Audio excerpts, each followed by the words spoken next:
So, welcome everybody, and thank you for joining us today. I'm really excited to be here. My name's Ryan. I'm calling in from the traditional ancestral and unceded territory of the Musqueam, Squamish, and Tsleil-Waututh Nations. I myself am of mixed settler and Métis heritage, and I'm an uninvited guest on these lands. My Métis family originates from Red River and more recently areas like Fort Capel and throughout Saskatchewan.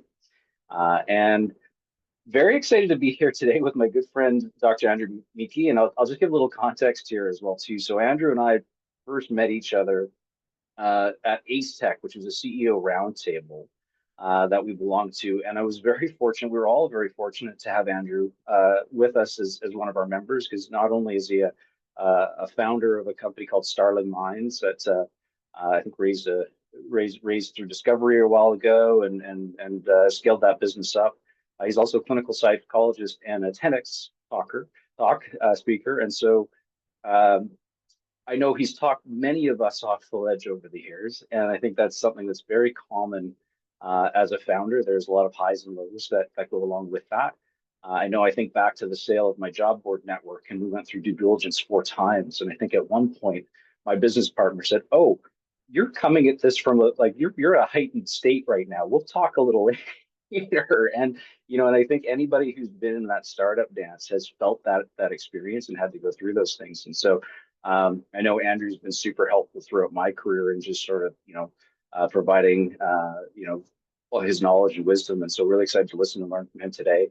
And with that, Andrew, anything that you want to add there, an intro, and I get to just sit here and hang out this one because this is more of a workshop style. So I'm excited to just hang out and learn. Yeah, no, thanks, Ryan. Thanks everyone for coming here today. I'm excited to get going on this. Just let me see if I can share my screen. Actually, I don't know if I can do that yet. Oh, wait, sure I can. Oh, I should also mention you're going to notice this soon, but Andrew is joining us while under the weather today. So thank you for joining us. And so you may hack at any given time on the call here. So I'll try to time the meeting. Yeah, there we go. All right. Yeah, thanks, Ryan. Yeah, so it's one of those things, right? It's been a weird one over the last 5 days. I've been a little under the weather, as Ryan was saying. So if I'm a little slow, please forgive me. So I'm going to do my best today to give you an overview just in terms of everything that I've learned about burnout, and just as entrepreneurs yourselves, as workers in startups. I just want to give you as much information as I can to empower you so that you really understand what signs to kind of look out for and how you can hopefully prevent it as much as possible. So in terms of my background, as Ryan mentioned, I started off as a clinical psychologist, and I really focused on trying to help individual patients get back to work. So a lot of the people that I get referred are people who are on a disability leave. And so I did that for a number of years, and then I ended up doing group treatments for a number of employees, all at the same time. So that was my first attempt to try to scale my one-to-one practice. And then after a few years of doing that, what I noticed is that there were a lot of patterns in what people needed to know about their mental health. And so that's when I came up with the idea of an online program. And this was back in like 2012, 2013. This is when I started noticing how AI programs are beating chess players. And so I thought, oh, I wonder if we could build an automated program to do what we do as clinical psychologists. And so I started off as a founder. I never would have thought that my career would have gone in that direction. I thought, I was perfectly happy in clinical psych. And I never really thought that I would start a business. And that was a really exciting time in my life. It was probably one of the times when I was the most excited. I remember staying up really late at night and having a pad of paper next to my bed, and I'd wake up in the middle of the night and I'd have all these ideas and I'd jot them down. And so that was a really great time. And, I was with Starling for about 10 years. And as you know, with any startup, there's lots of ups and downs, and the highs are really high and the lows can feel really low. And there's lots of war stories that come out of it.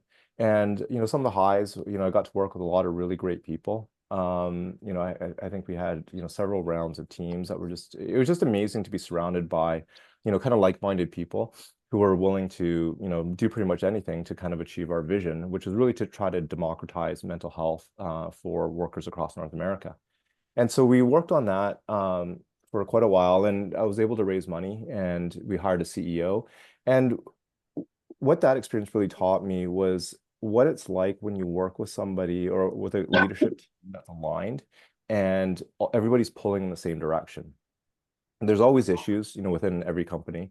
But what I really noticed was how much more efficient it is, how much better everybody feels about things. As compared to towards the end of my tenure there, we had a different type of leadership team that was, I would say, very dysfunctional. And I ended up getting terminated from my own company last December. And so it was one of those things where, you know, it's like a lot of stories where, you know, it doesn't always work out exactly the way that you wanted it to. But then even though it didn't work out at that time, it doesn't necessarily mean that, you know, the future isn't going to be okay. Right. And so then what I ended up doing is I ended up taking a lot of the things that I learned and I really focused on training leaders because what I found is that if you work with a lot of different individuals within an organization, it's kind of like a bottom-up approach, which is fine. But if you really want to change the culture of an organization, it's really great to work with the leaders. And that's why I'm really happy to work with all of you because like obviously all of you being leaders in your organization, you'll have the greatest impact for both yourselves and the people that you work with. And so one of the things that I really took away from it is that if I can improve people's emotional intelligence, then I found that that can really improve their resilience to stress, their resilience to burnout, and really help empower them to kind of be on top of their game as much as possible. I'm going to walk you through that. But one of the things that I'll do as we go through this is I'm going to do a lot of polling. So if you guys wouldn't mind getting out your phones and using this QR code, it will take you to this program called Poll Everywhere, and it'll walk you through the steps. I think it's just like one button you can skip. You don't have to put your name in. And so just try doing that, and then just give me a thumbs up when everybody has done that.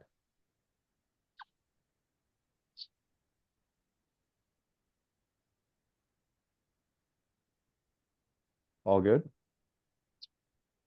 Okay. So, okay, here we go. So the first question I have is what type of entrepreneur are you? And so this is coming, I'll show you the background for this in just a little bit. But this was a personality test, and I'll show you where it comes from in just a second. But I learned about this actually at one of the first Ace Tech meetings with Ryan. And I found it to be really interesting because at that time I didn't really know very much about being an entrepreneur, and I didn't know that there were different kinds. And so it really helped me understand and all like really helped me become self-aware of as to what type of entrepreneur I am. Because there's four different main categories here. So you got a builder who can, you know, can go into any business pretty much and just work on kind of building the business, scaling it. You got opportunists who are really into sales. It doesn't look like there's very many people here who are specializing in that. We've got specialists, and these are people with professional expertise. So you could be like a graphic designer, you could be like a lawyer, and you just kind of scale your professional expertise. And then there's the inventor, or what the person called the mad scientist. His name's Joe Abraham. And so this, like I said, it helped me with my self-awareness because this is the book that it came from. And this is the model that he came up with. So it's his personality, I guess, model of entrepreneurs. And But something that you know that you could commit to though, that no matter what happens. oh, okay. And so when I took this myself, I scored off the charts up here. So I was one of those mad scientist inventors, which made sense to me because that's why I started the company, and I really enjoyed trying to build this digital program to help people with their mental health. But what it also showed me is that, well, even though I might have a strength in that, the further away I am there, um, potentially the less of a skill I have in building a company. And so that taught me a lot in terms of, well, you know, it made sense. I'm a clinical psychologist. I didn't know a ton about, you know, business and how to build it. And that's one of the reasons why I thought it'd be really important to bring on a CEO at some point. And so that was one way of looking at personality from a entrepreneurial point of view, but there's another way of looking at personality from a clinical psych point of view. And there's something called the five-factor model that I think is a really dominant model in psychology. And I'm going to ask you 5 questions, and it's going to look at different aspects of personality. But the way that this has been created, it's kind of distilled all personality down to these 5 basic factors, right? And so you can see that looks like a lot of people here are, well, oh wait, sometimes I find that I jump in before the results settle. So it looks like there's a bit of a peak right around here. So this would mean that you're a little bit more introverted as compared to if you're scoring a little bit further up here. And you can see that there's an average somewhere around here. So it's pretty close to about even here. But one of the things that I want you to take away from this is that if you think about yourself relative to the people in the general population, what this means is that for a lot of leaders, I find that it's kind of a mixed distribution. Sometimes there's people who are a little bit higher, and sometimes there's people who are a little bit lower. A lot of times, if you were to compare yourself to people in the general population, people in startups, because you have to be out there quite a bit, there's quite a social component to it. So it does attract a lot of people who are more extroverted. But as you notice in the poll results, it also has people who are more introverted. What that means is that if you're highly extroverted, it means that your battery, if you think about yourself as a battery, your battery is going to get recharged when you're around other people. Conversely, if you're lower, if you're more introverted, it means that your battery gets recharged when you're doing, things that are more quiet, or when you're more alone, or in a smaller group of people. So what this means is that if you're lower in introversion, it means that your battery is going to get drained a lot more if you're out there a lot with a lot of people in really fast-paced, busy social situations. And it looked like a lot of you are kind of in the middle, which is kind of an advantage in a way, because it means that you can go both ways, right? So that's one aspect of personality. Another one is whether or not you see yourself as sympathetic and warm.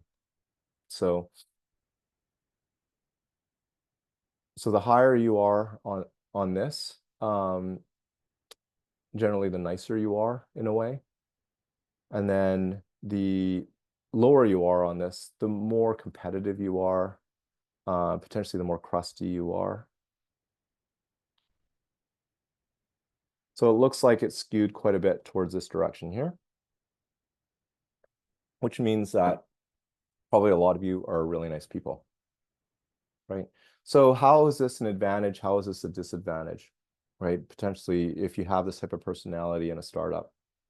Well, here. So overall, there's a wide range of people who go into entrepreneurship. And as we saw, this group of people that we have right here are generally higher. So what this means is that you want everybody to get along. You want people to cooperate. You don't like conflict quite as much. As compared to people on the other side who are, like I said, they're a lot more competitive. And it could be a lot more about them. It could be a lot more individualistic. And people who are lower in agreeableness are more comfortable with conflict, right? And then people in the middle are obviously, they can go a little bit both ways, right? So where this could be an advantage for you in a startup is that, you want to surround yourself with like-minded people. And if you are able to do that, you can have a pretty harmonious group that you're working with. The disadvantage to it, though, is that sometimes you have to make hard decisions, and sometimes you have to have hard conversations with people. Sometimes you have to let people go, right? And sometimes those hard decisions could be really difficult, but very needed, right? And the nicer you are, the more difficult it might be to make some of those hard decisions or have some of those hard conversations. All right. The next one is, do you generally see yourself as dependable and self-disciplined?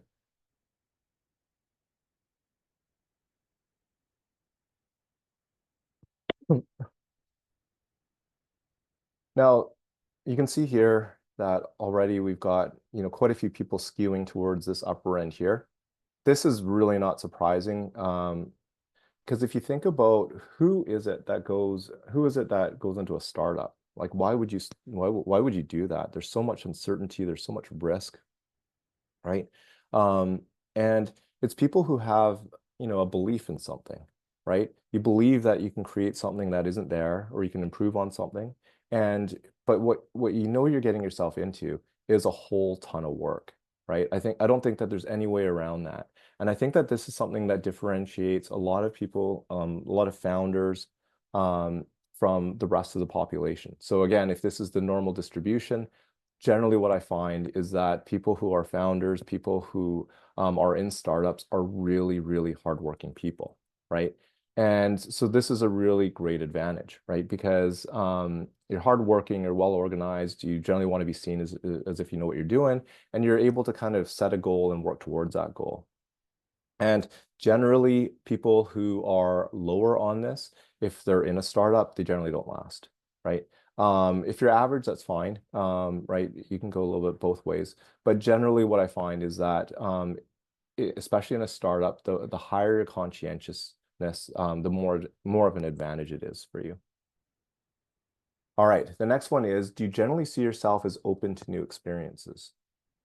So the higher you are on this, the more kind of an open mindset that you have, right? The more you like to think outside the box, right? Come up with new creative ideas around things.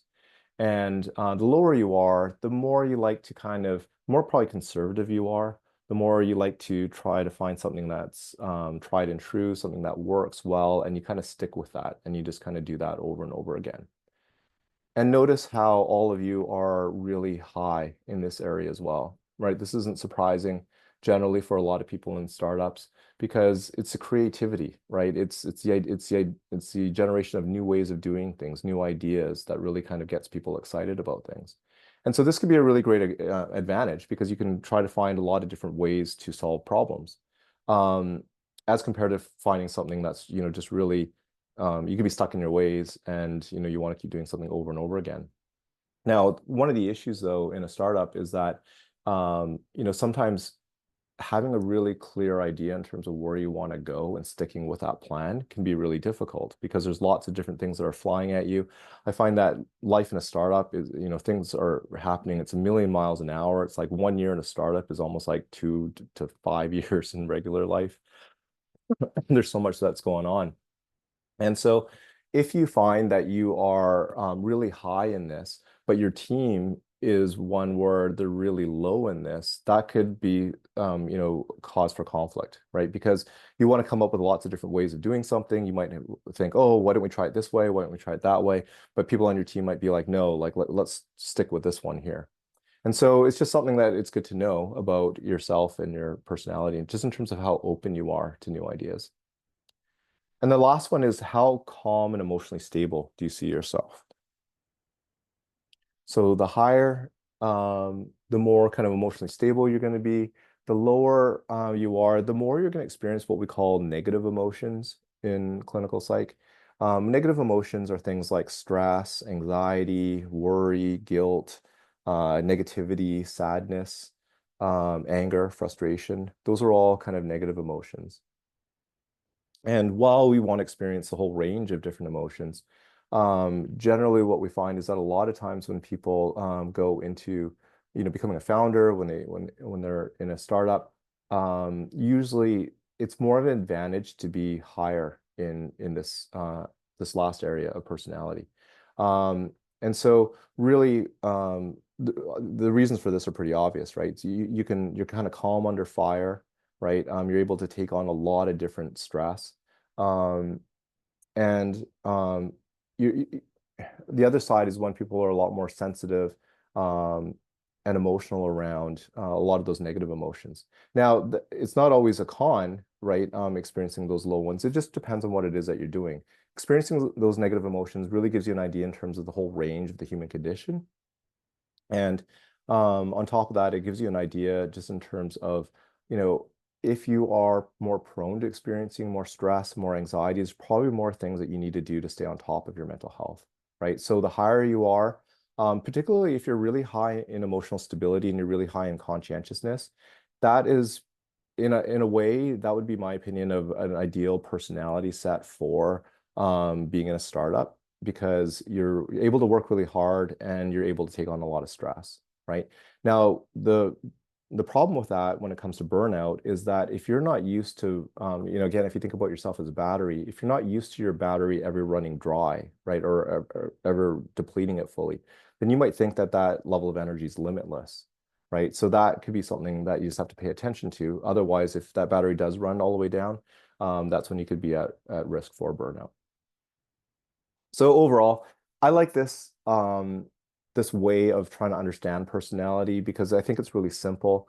I only asked you one question across each one of these different categories. Our actual psych tests ask about 300 questions. So what I did today was like using a meat cleaver, right? To kind of divvy this up. But it just gives you an idea in terms of like what are some of the pros and cons that you have, that you're bringing yourself in terms of your own personality to your organization. Okay.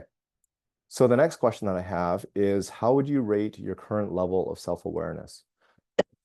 So I'm not sure, is the first one. I thought I'd put that one down just because I think that's fair. And then 10 is I'm very self-aware, and then you can go all the way down to 0, which is I'm not self-aware at all.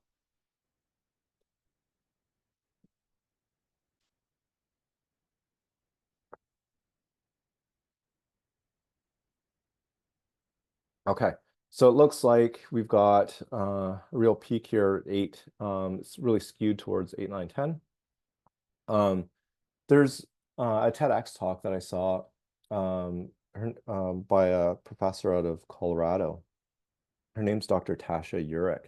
And I really liked her research on self-awareness.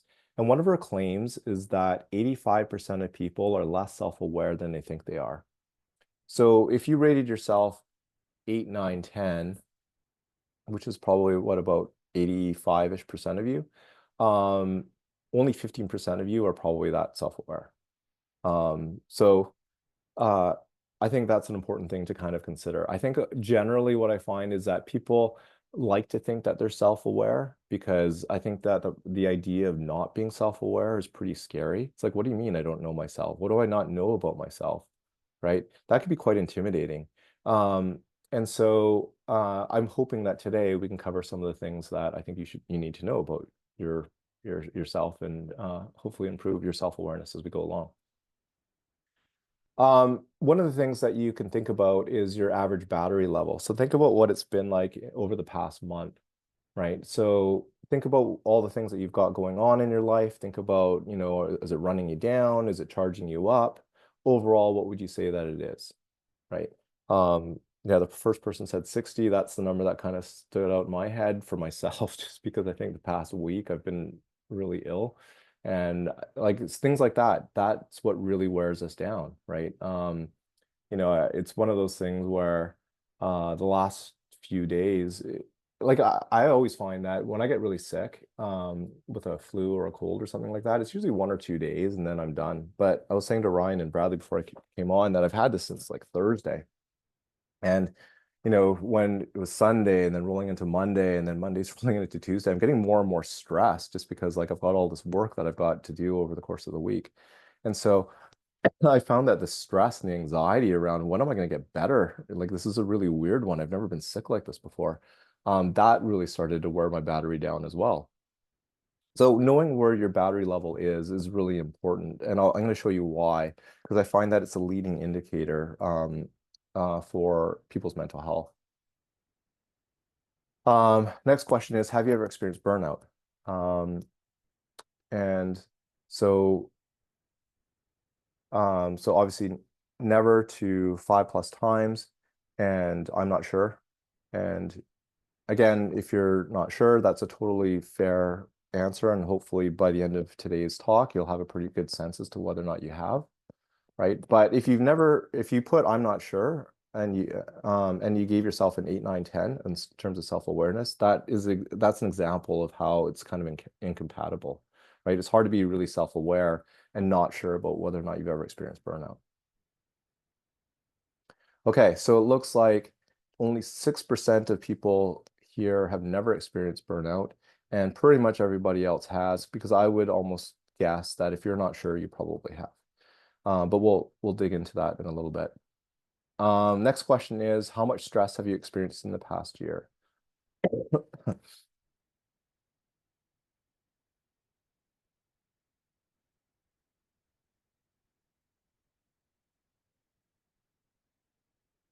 I find with this question here, I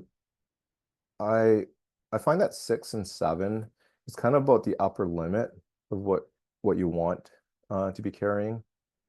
And obviously, if you are higher in emotional stability, you're going to be okay with that to a certain degree. If you're lower in emotional stability, you're probably going to struggle a little bit more if it goes on for too long a period of time. Once you hit 8 and once you hit 9 or 10, then you're starting to get into the real danger area, right? It's fine for us to be up in that area for a certain period of time, as long as it's like a discrete or short period of time. The longer this goes on for, the more at risk you're going to be for burnout. Okay, and how long have you experienced that level of stress for? So whatever you said, right? I just want you to think about how long it's been. Because I've got one more question and then I've got an exercise for you. So I know Bradley sent out an email yesterday asking all of you to bring a blank sheet of paper. So just get that ready after the next question.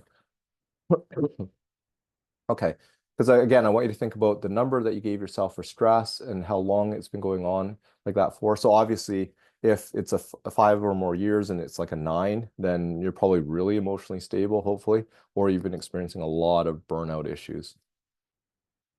And what would you say is the trajectory of your stress? Has it been increasing, decreasing, or staying the same? I like this. I like this question because I don't know if any of you have read that book, Atomic Habits. I think that that's a really excellent book, just in terms of its simplicity. Um, but the power of it, I think, is really great. And I find it's the same thing with stress, where stress has its own trajectory. Where if you're experiencing a lot of it, it usually just doesn't stop. It usually kind of peaks and then starts to come down a little bit. And so it's another thing to kind of think about. Same thing here, if you're not sure. I think this is a good thing for you to think about in terms of how your stress is changing, kind of month over month, just so that you understand what the trajectory is. And again, if you're putting, I'm not sure, then hopefully you're one of the people who had a lower rating of self-awareness, because then that would actually be in line. If you gave yourself an 8, 9, or 10, then again, that's more evidence of how you're probably not as self-aware as you think you are. Okay, so here's the exercise that I want to do with all of you. So take your blank sheet of paper, and what I want you to do is I just want you to create this kind of chart for me, right? So I want you to, on the y-axis, just label it from 0 to 10. And then across the x-axis, I just want you to put your, just draw a line. And then I just want you to put your age, your current age here. So so my age right now, I'm 46. And so I'd put 46 right here. And then give me a thumbs up once you've got that ready. Good, we got one.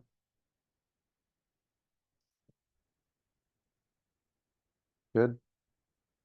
Let's wait for everyone else to catch up.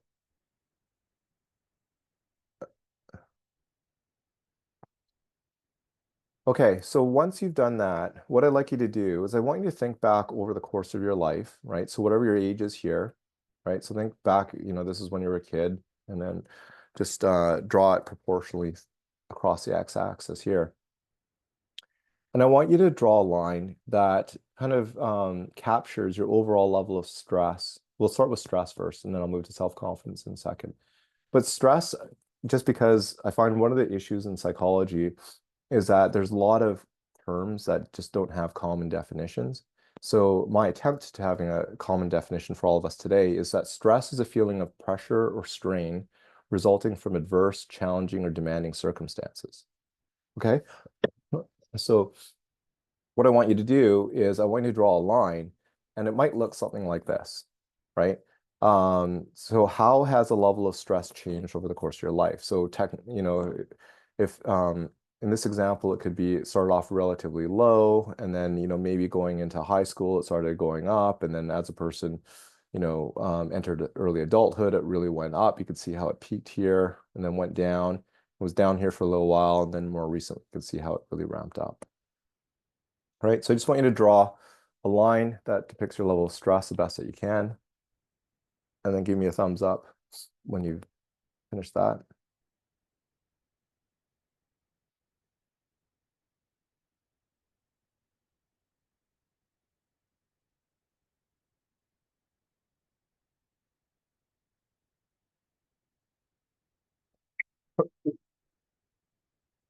All right, looks like people are finishing up. I'll give everybody else just a second or two.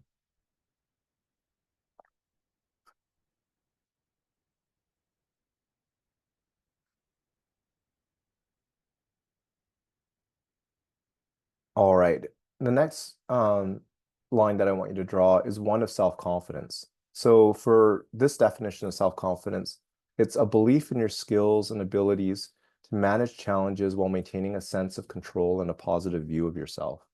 Okay, so I want you to take that definition, and then I want you to draw a line of how your self-confidence might have changed over the course of your life up until this point here.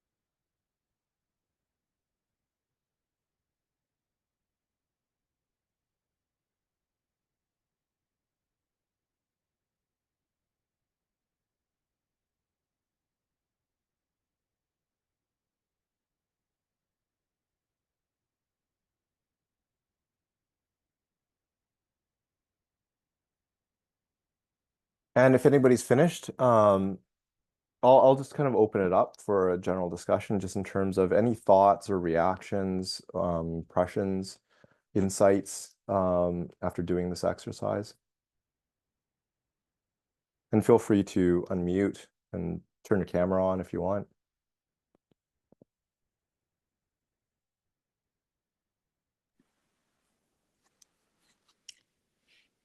I like how it ties in with what you started off with saying, how you help people like improve emotional intelligence.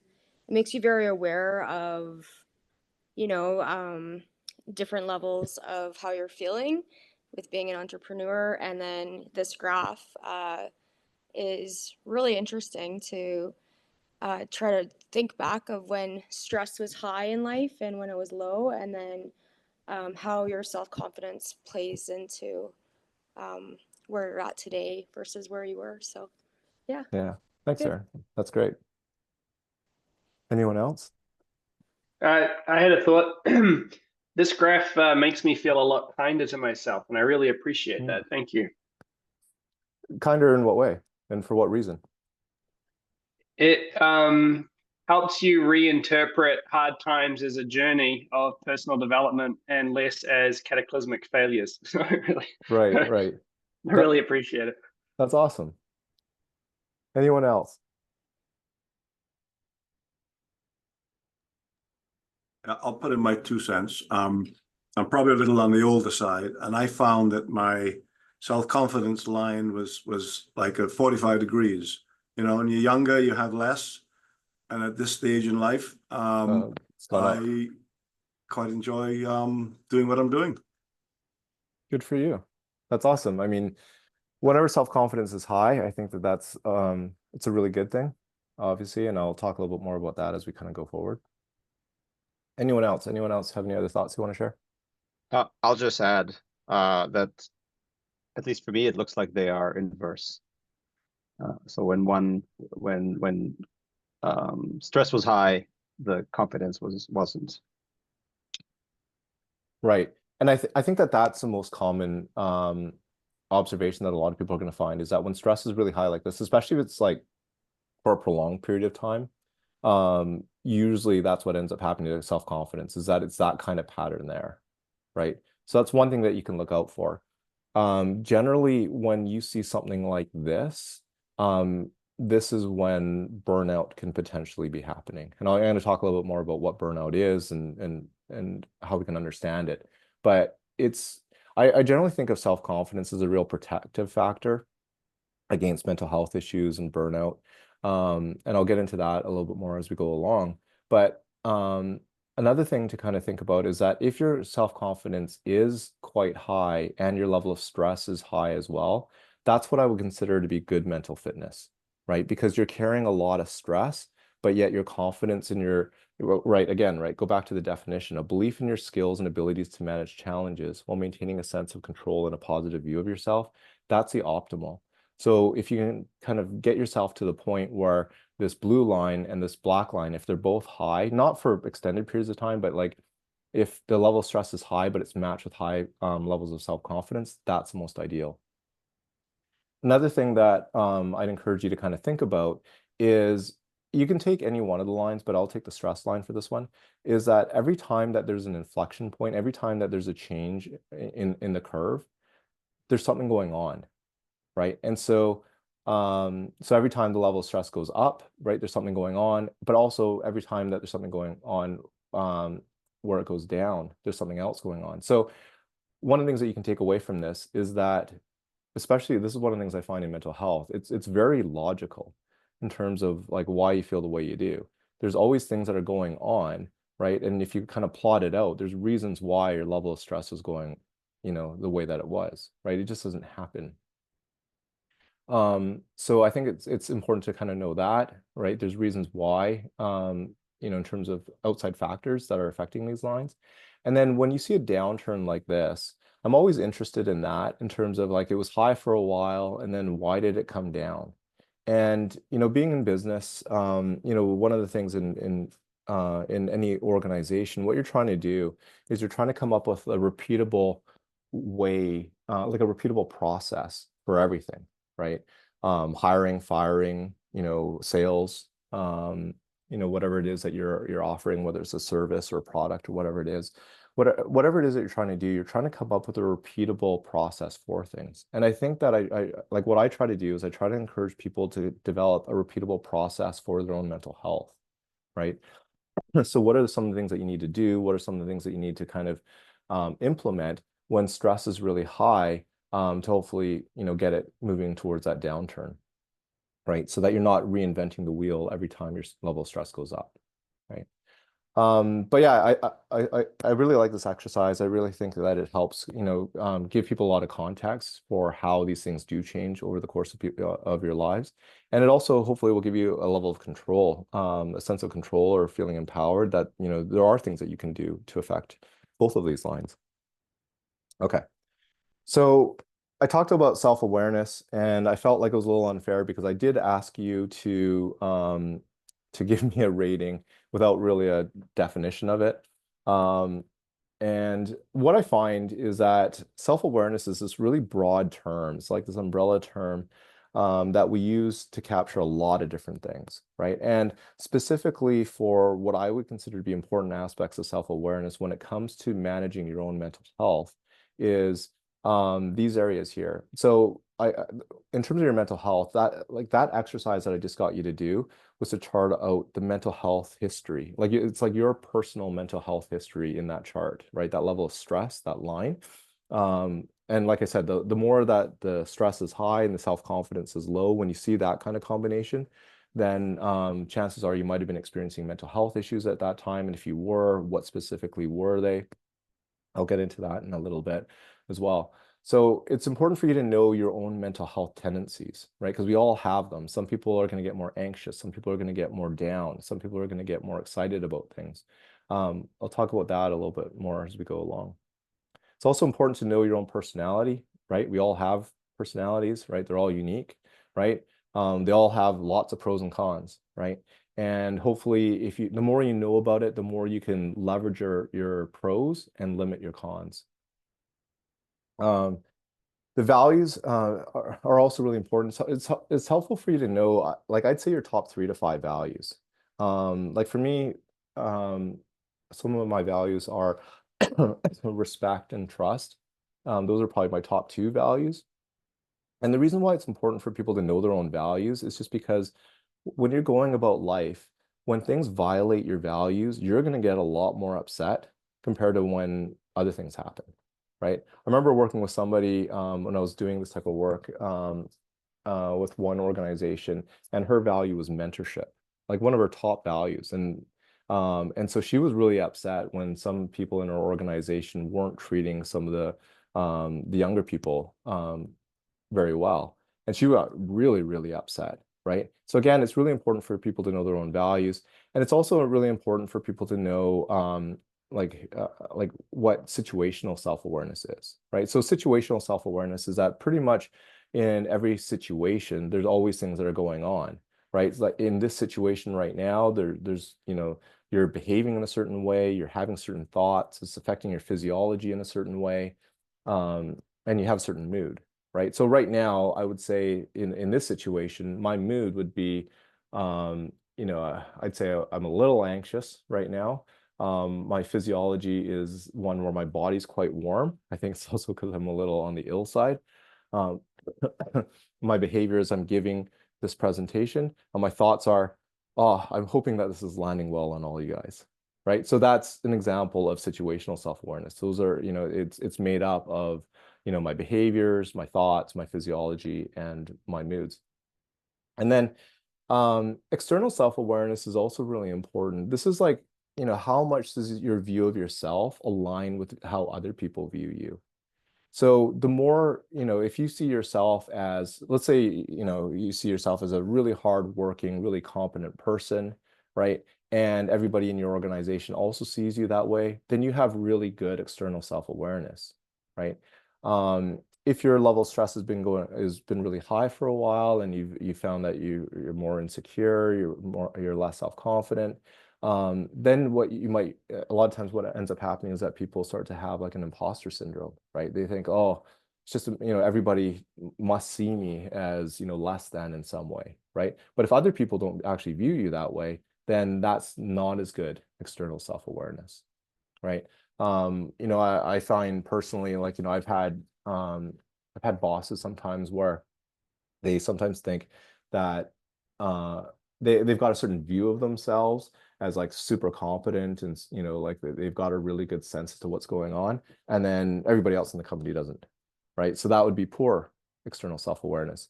If you're really interested in this, like I said, that that Dr. Tasha Urich, if you hit her website, she actually has a external self-awareness test for leaders. And so if you want to know where you actually fall on that, I'd encourage you to check that out. Okay. So I'm going to shift a little bit, talk a little bit about burnout, what it is, what it isn't, and some of the pros and cons around it. So burnout in and of itself, it's actually identified as a syndrome. It's not a diagnosis. This is really important because in my line of work, one of the things that I started doing after I left the company was that I took a part-time role at Vancouver Coastal Health in their disability department. And oh, thanks for putting in the website into the chat box. That's great. So what we end up getting a lot are referrals for workers who are now not able to work because of a mental health issue. And it often says that the diagnosis is burnout.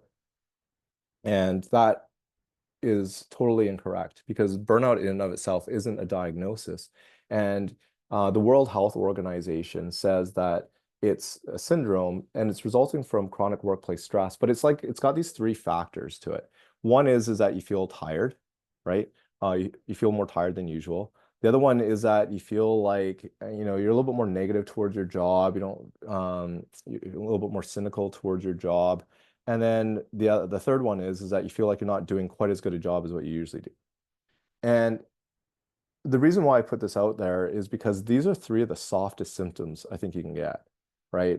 It's like a headache, right? A headache can be caused by a whole number of different things, right? So what I don't like about this is that it's a very broad term that captures these three things that can be caused by a lot of different other issues. And I'll get into that in a little bit.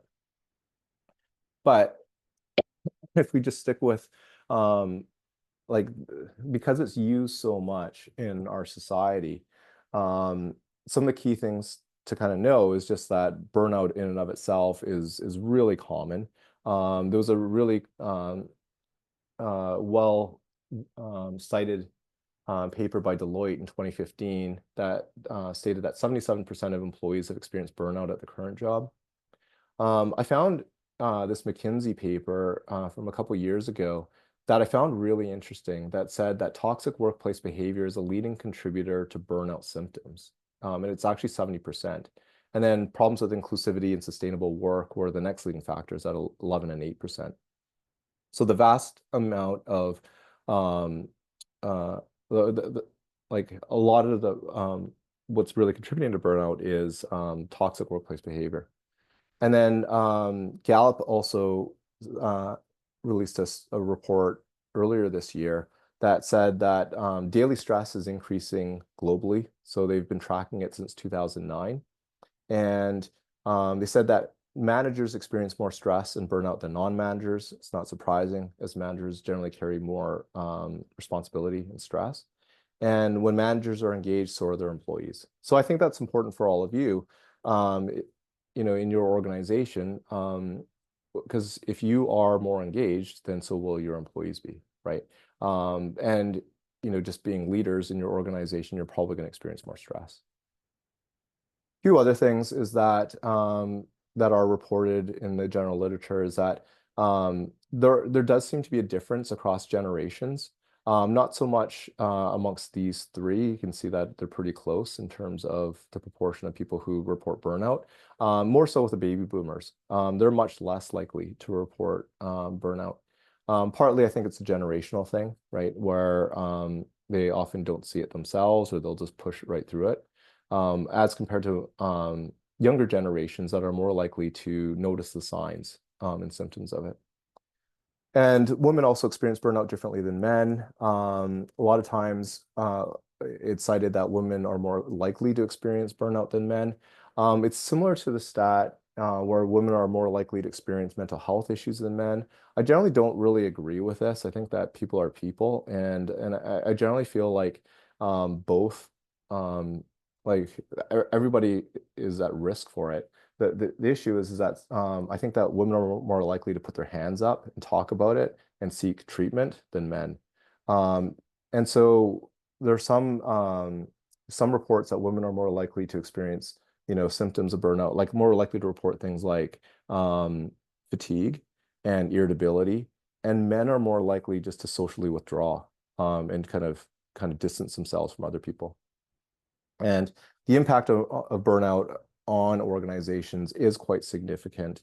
And none of them are really good at the end of the day, right? Lower morale, more presenteeism. Presenteeism, for those of you who don't know, it's an important concept. I'm sure all of you have heard of absenteeism, right? Absenteeism is when people aren't there at work.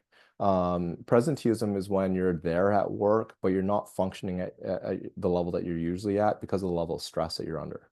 Right. So if you're under a lot of stress and you're at work, you might only be working at, like, say, I don't know, 50%, right? So that would be an example of presenteeism. And so more mistakes, miscommunication, and churn. These are all major issues that are associated with burnout. But the problems with burnout is that there's so many different definitions of it. I showed you the one by the World Health Organization because it's obviously a large global organization. It's not a diagnosis. And this, to me, is the most important thing, is that there's no treatment plan or protocol for burnout, right? And so that's why I was saying, at Vancouver Coastal, when we get this this referral for somebody who is off work because of burnout, it's not super helpful, right? I'll show you why. So we're going to start with this case study, Mark. Let's say Mark starts off with a full battery, and let's say he's a 35-year-old CEO, founder. And let's say that he's been experiencing some cash flow problems. He's got, say, a cliff that he's got to kind of get the financing before he runs out of money. He's got 2 kids under 4.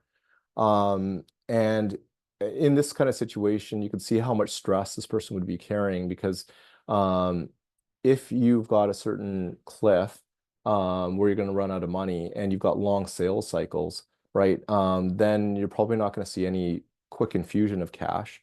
And so then that's going to really weigh on you, right? So then if you think about your battery again, then what's happening then is that your level of energy, like your output, is much greater than your input, right? Because you're stressing about so many things. So it's kind of grinding you down. If Mark's kind of traveling and working excessive hours, and then because of all of this stuff, and he's got 2 kids under 4, he's experiencing marital issues, and his wife wants to separate and take the kids to Ontario. So you can see that over time, you can see how there's this trajectory, right, where the stress is just increasing, the battery level is being more and more depleted, and this is when people usually put their hand up for burnout. The battery analogy also maps onto the mental health continuum. So the mental health continuum, just like the physical health continuum, right? You've got healthy up here, kind of at risk here. It's like borderline diabetes. And then you got unhealthy down here, right? And so then depending on, well, I won't say that. I'll just ask you, where would you place Mark on the mental health continuum? If that were the case, right? If you were struggling like that, and he was going down over, let's say a period of, say 2 to 3 years, where would you put him?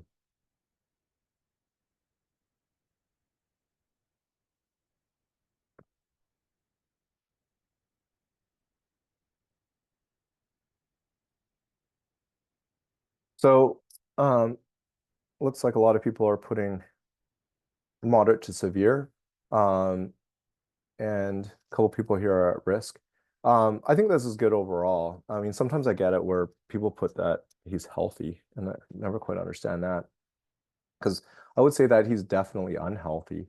For me, like severe is usually, it depends. The severe could be because of the severity of the symptoms he could be experiencing. But we also look at functioning. I'll show you this in a second, but overall, like one of the things around functioning is that if you can't work anymore, then you're in the severe category. So if Mark is still working and he's experiencing a lot of challenges and a lot of different symptoms, then I'd put him in the moderate range here. Just to give you guys a bit of an idea in terms of like how we kind of categorize these, and how we conceptualize the severity of different presentations. So for Mark, somebody like Mark, if I were to do an assessment on him, he'd probably meet criteria for depression, probably meet criteria for generalized anxiety. Generalized anxiety is probably the most common presentation that you'll see in most professionals. It's when people when they have a lot of anxiety and a lot of worry. So anxiety is like a lot of physiological symptoms of anxiety.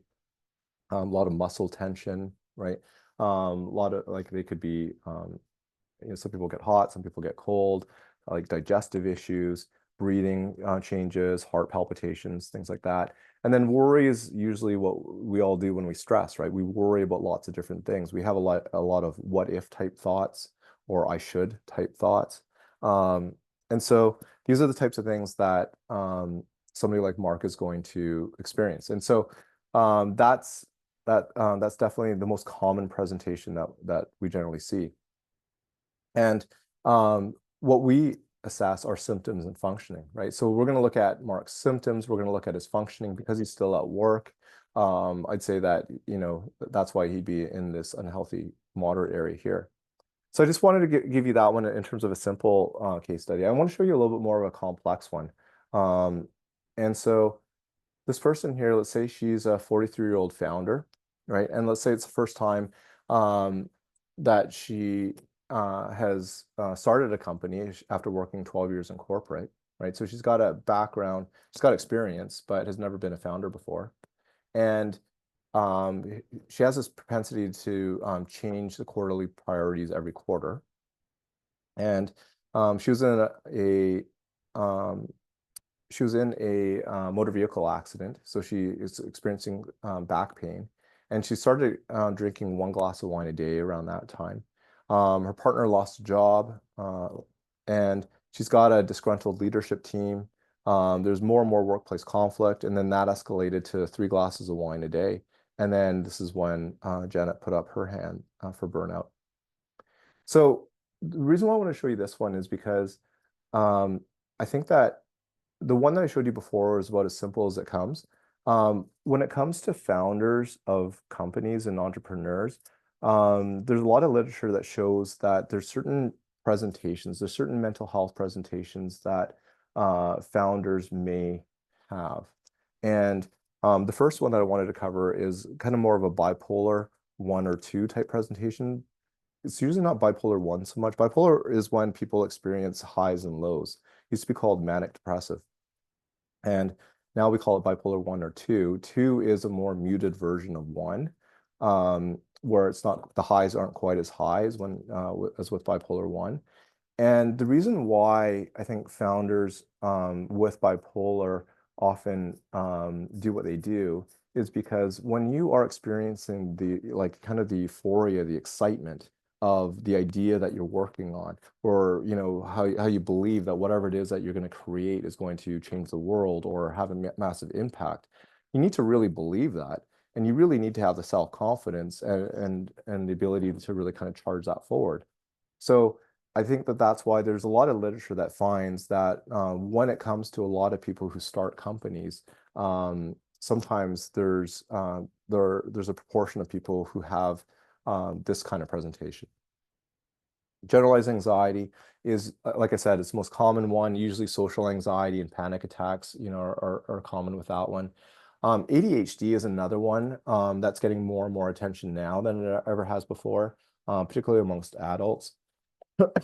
I think that this is another one, but I find personally that bipolar 2 and ADHD can often, blur together, and it can be quite similar, and it's hard to tell the two apart sometimes. Because sometimes when people have ADHD, they can be really excitable. They can have like a lot of racing thoughts. They can have a lot of I don't know, it's almost like this bright and shiny kind of object sort of thing. And they're able to move from one thing to the next quite quickly, and they can think about things really quickly. So sometimes, people with ADHD, if you're lower on the spectrum of it, sometimes it can be, it can be an advantage in some ways, because I find that people with ADHD, they're generally, they can be really bright, and they can think about things very, very quickly. Their processing speed can be very, very, very, very fast. And so again, this is another group of people that are often kind of attracted to becoming entrepreneurs. And then physical pain is something that people just have to be kind of aware of, in the sense that if you're dealing with physical pain, it's just something that can, constantly drain your battery, something that you have to kind of carry around. And substance use is also something that is common. One of the reasons for this is because, like, if you go back to the case study that I showed you, where Janet was drinking, a glass of wine, partly to deal with the pain, was also partly to deal with all the stress of everything. And if you find that you're really struggling to manage stress, and it's really difficult to kind of keep your hands around everything, then it's one of those things where if you can't figure out something that's going to offset that level of stress and all of the difficult, challenging, feelings and everything that's going on, and you have a glass of wine, well, all of a sudden that can kind of take everything away, and it can give you, kind of a brief reprieve from everything that's going on. But you could see that, how kind of attractive or seductive that could be over time, because you could become dependent on that, where, if you have 1 glass and then, it becomes 2 and then becomes 3 over time, then you can see how people can become more and more dependent on substances to help offset all of the stress that they're dealing with. So I wanted to show you this because a lot of times when we get referrals for burnout, they look more like this or the other one, or some combination of what I showed you. So if you're ever feeling like you are experiencing a lot of burnout, it's probably because you're experiencing symptoms of one or multiple of these types of things. And but it's not actually like burnout is just a descriptor in terms of like where you're at, but it's not going to actually get you the appropriate treatment. Because like if you wanted to see, like if you needed to see a psychologist, like not all psychologists can treat all of these different disorders, right? So the first one I showed you with generalized anxiety and depression, those two are ones that I can treat all day long. And these ones I can treat. Bipolar 2 I can treat to a certain degree, and ADHD I can treat to a certain degree, but it's not like they're areas of specialty for me. Same thing with like PTSD. Sometimes people might have that. I work in healthcare quite a bit as well, and a lot of people there experience a lot of burnout from PTSD. And so it's just important to know if you are experiencing burnout, really what's the nature of it. Like if you really look under the hood, it's probably going to look something like one of these ones.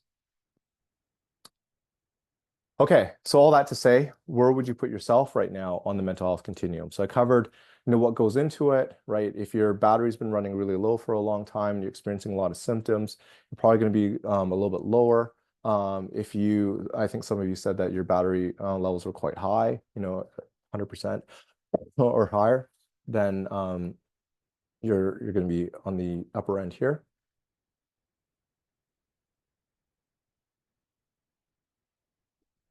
And again, it's also good to think about the trajectory of this, right?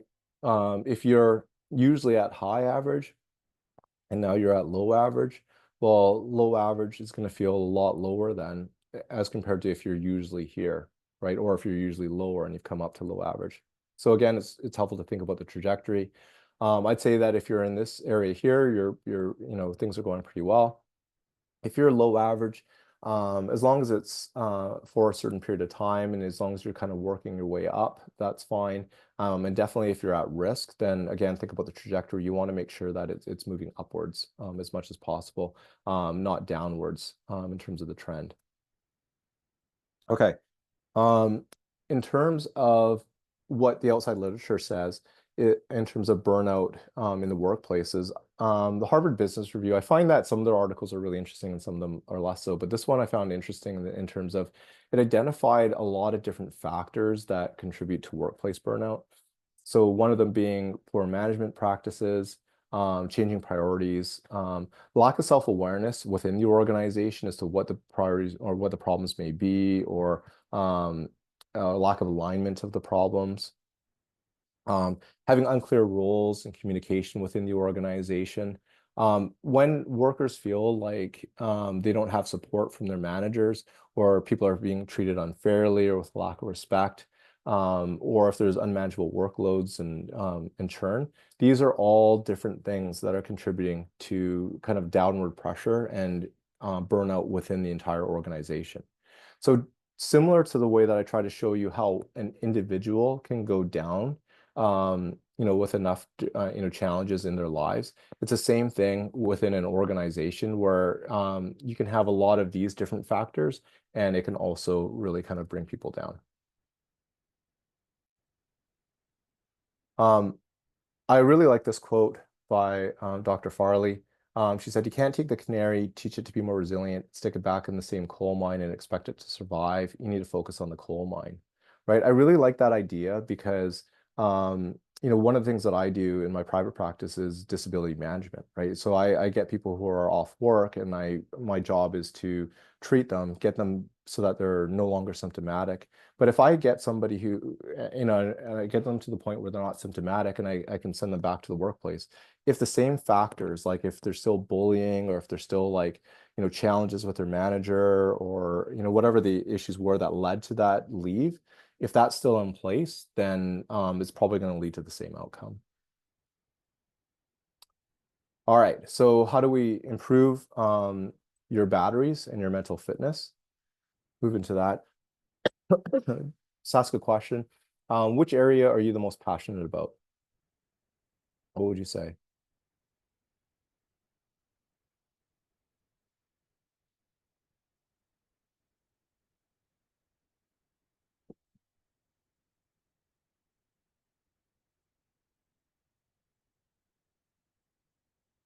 All right. So I like this question because it comes from an area of psychology, which is related to like IQ testing. So psychologists were the ones who came up with the IQ test, were the ones who administer it. And so we defined it. And there was a lot of pushback in the 80s around it being too specific in terms of what it was looking at. And this one psychologist came up with the idea of there being multiple intelligences. So it's not just IQ, it's all of these other areas as well. And I find that that idea really interesting because it's sort of like, well, all of these different multiple intelligences, you learn them all very similarly. You start off not knowing anything about it, which is this unconscious and confident stage. And then you start learning a little bit about it. You start, getting a little bit of experience in it. And then you spend most of the time in this conscious confident stage where you're learning, how to get better and better and better at it. And so it's like that 10,000 hours idea, right? Where you spend a lot of time here and then you end up in the unconscious confidence stage when you're really, really good at something. And I find the same thing happens when it comes to mental health. I find that it's really important for people to know about their battery level. It's really important for you to be self-aware about where that is, where you are in the mental health continuum, because this is usually the conditions when your battery's really high, you're high up on the mental health continuum, and you're about as self-confident, assertive, and decisive as you're going to be for yourself. I generally find that when people are really self-confident, it's kind of a protective factor against anxiety and depression. Because one of the key things that we say about anxiety is that people overestimate the amount of danger that they're in, and they underestimate their ability to cope. Right? And so if you're constantly seeing danger or potential danger around you, and you feel like you can't cope, well, you can see how that whittles away your self-confidence. Right? And if people are really depressed, then, one of the things that happens when people are really depressed is that they're really low and they really beat up on themselves, right? And again, that whittles away your self-confidence, right? Which is why I think that self-confidence is really, really important in order to protect yourself. And so what I usually find is that when people are kind of going down that trajectory, that battery gets ground down and people experience a lot of these soft symptoms, and people aren't self-aware that these symptoms are kind of warning signs, right? More muscle tension, irritability, and fatigue. These are all things that people, kind of chalk up to like just having a bad day or a series of bad days. But when it becomes more often than not, then it becomes more of a problem. And then when you get really ground down, then you start falling down this way, right? And so one of the ways that psychology can really help people is through increasing these skills here, like the self-awareness, emotional regulation, thought management, goal setting, helping people learn to be more decisive and assertive and self-confident. So, if you are ever experiencing symptoms of burnout and you think you need some help, I'd really recommend that you find somebody, a psychologist who has expertise in cognitive behavior therapy, because they are able to help train people in these specific areas here, like with these skill sets here. And then that's what really helps to kind of reverse that trend and improve the outcomes by really kind of focusing on these areas here. Because I find that it's very difficult for people to be decisive and assertive if they're struggling with a lot of anxiety or a lot of depression. The two don't go hand in hand. So the way that people can acquire these skills is very similar to the way that they kind of learn any other skill, is that you kind of start off not knowing very much about it. And then as you go through it, you can get better and better at it. And like I said earlier, what I also found is that these mental fitness skills here also map on to the 5 components of emotional intelligence, right? So if you want to be a really good leader, a lot of times people talk about the importance of emotional intelligence and everything that goes along with it. And if that's ever the case, then like all of these here map onto this. So again, clinical psychologists who have expertise in CBT can help out with that. And so I'll leave you with one last idea, just in terms of resilience, right? So all of you are leaders, right? And, how can you increase your own resilience?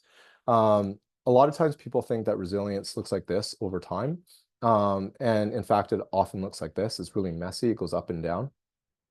And people think that a lot of times when they hit these points and hit these downturns, people get really deflated, right?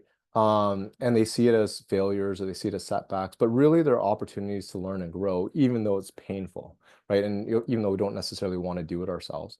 The way that I like to think about increased resilience over time is that every time you experience a setback, how long does it go on for?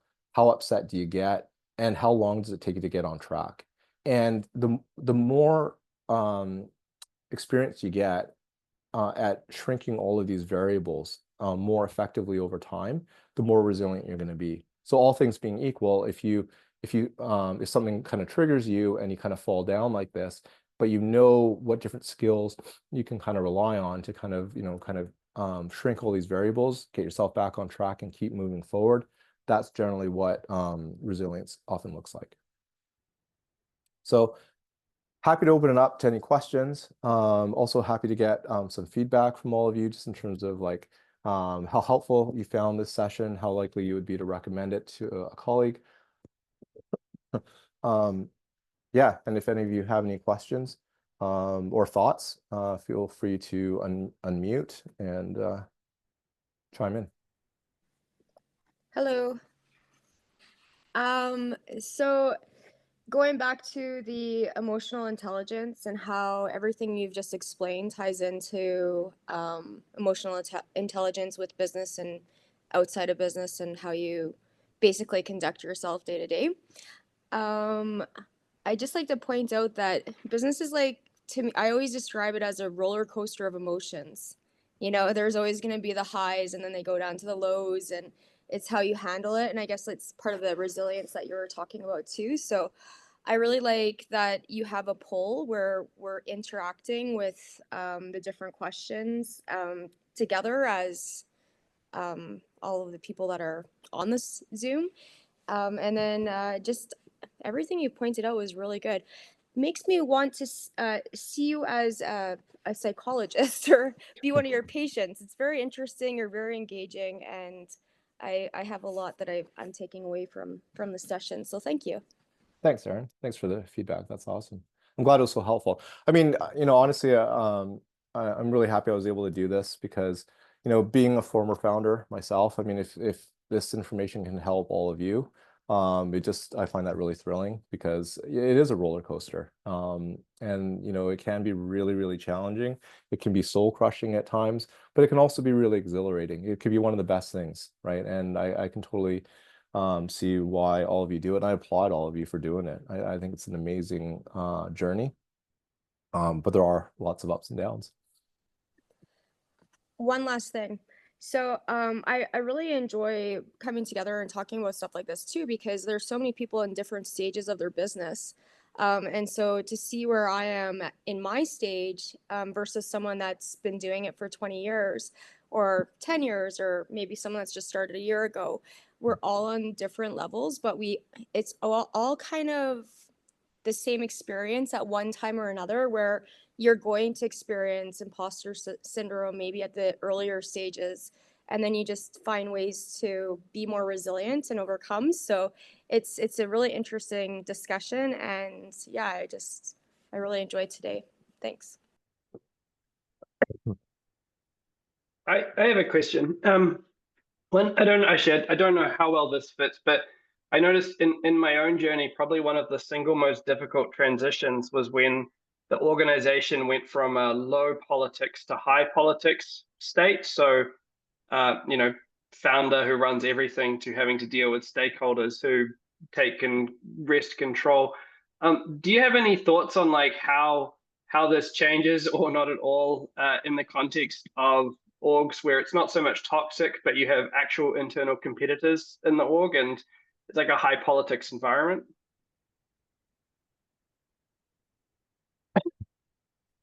Sorry. So the question is, do I have any thoughts on how to manage that?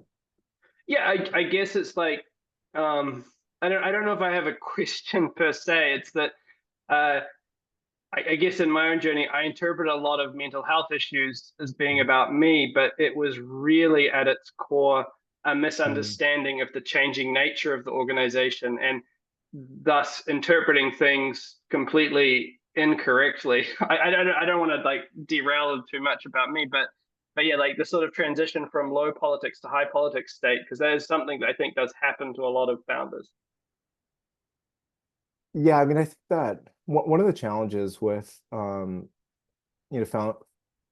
a company is all the different periods of growth that it goes through and how it changes, right? And just because you are successful in one period of growth doesn't mean that you're going to be able to navigate the next one as easily, right? So I think that that's one of the yeah. I mean, I think that that's the challenge, right? Is that it demands that you change like constantly, right? Because like I always found that personally where, when I first started, I was so naive, right? I kind of wanted to, like, the people I started with, I thought it was going to be like the Beatles almost in a way, like, we're going to start and we're going to all end up together here at the end, right? And what I found is that, you kind of go through all these different gates as you're kind of going through that journey. And as you kind of go through one gate, what ends up happening is that it starts to shift. And then the people who kind of shift well with you through that next phase are the people who can stay.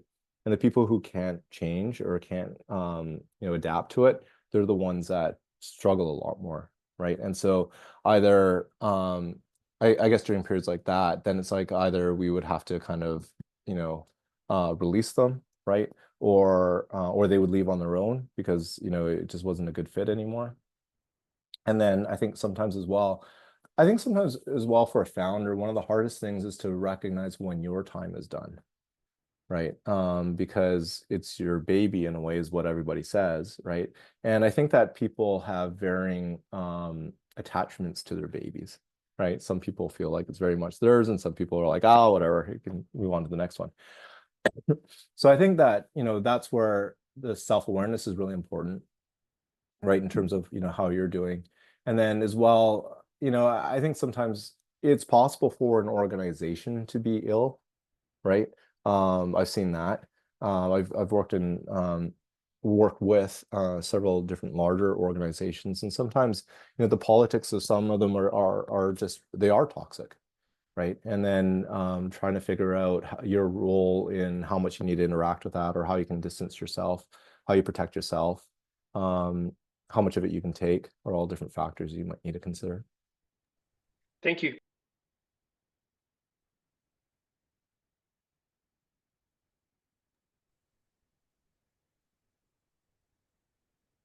Hi, Andrew.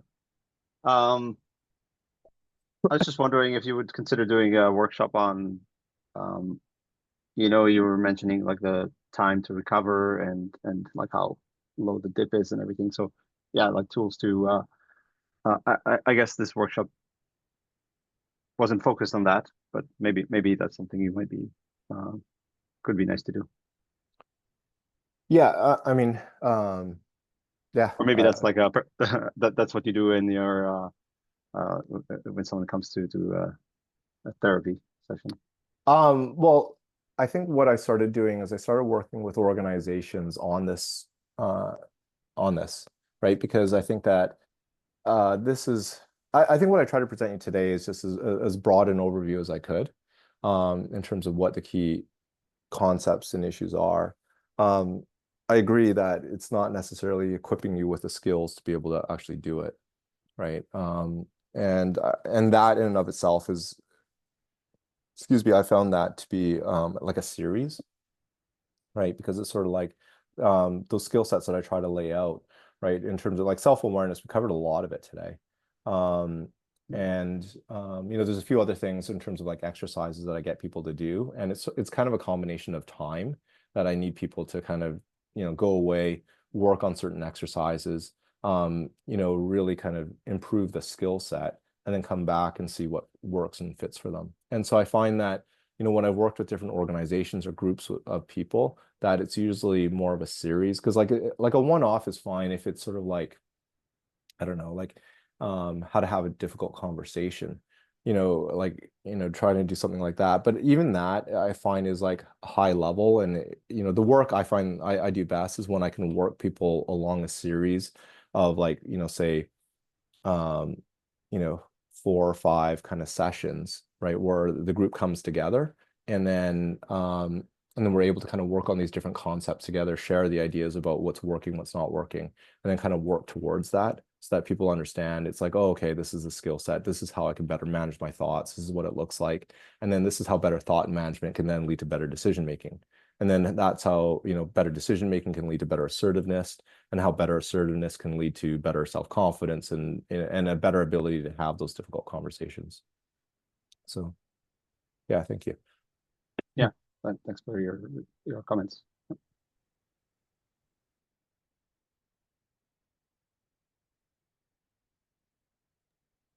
Any more questions for Andrew?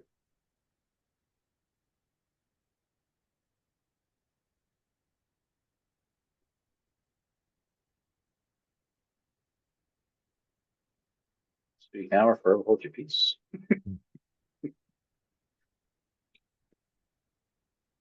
Andrew, that was amazing. Anything you want to close with before I outro us? No, thank you, everybody. Thanks for all your attention, and I'm just hopeful that it's helpful to all of you, and best of luck, with all of your ventures. I think I've already said it, right? I really admire everything that you guys are doing. I admire how much courage it takes to do what you guys do, and also how much resilience it takes, right? And yeah, I just wish all of you the best of luck. Andrew, thank you. This is such an important conversation to have, and you and I have talked about this a lot of times. It comes down to like how mentally we are the leaders in these organizations as we scale up these businesses. And I think the healthier that we are, the better able we are to put out, products and services based on values. And now more than ever, I think that's hugely important. So it starts with us, and it's an ongoing journey. I thought that timeline was really interesting when you look at that. And when I looked at my own, I realized that it was also through some of those struggles coming out the other side of it, it built my confidence as well too. So there's a piece of that in it, and I think that the funniest thing for me is listening and hearing you share these stories, and actually having watched you through these processes and how you manage your own so well.